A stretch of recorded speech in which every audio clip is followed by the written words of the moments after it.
Sir Mohammad Ishaq Pariyar साहब का पुछूं sir असांखे कुझु मौक़ो ॾींदा साफ़ हुन खां जेके सिंध में ज़िलम थियनि पिया जेके सच था ॻाल्हाइनि जेके क़तल बि थिया आहिनि जेके हिरास कयो पियो वञे उन जे बारे में तव्हां कुझु मौक़ुफ़ ॾियो लाइव थिए। बिस्मिल्लाहिर्रहमानिर्रहीम। जीअं त सॼी सिंध में जेको आहे सो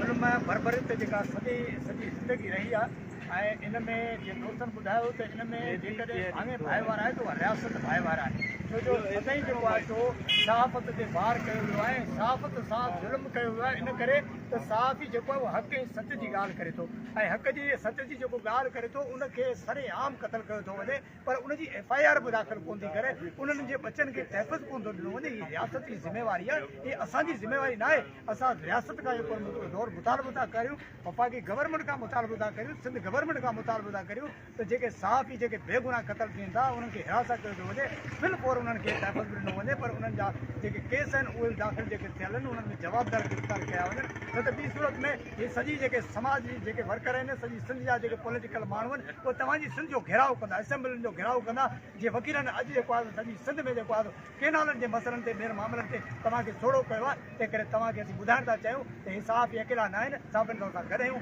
ऐं हर वक़्तु असां गॾु हूंदासीं जंहिं बि सहाफ़ी खे तव्हांजे करे के को हिरासत करे थो त असां उनखे कॾहिं बि बख़्श कोन कंदासीं। असां कॾहिं उन्हनि जे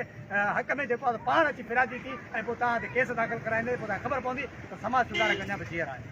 सही सर मोहम्मद इसाक परियार साहब हो।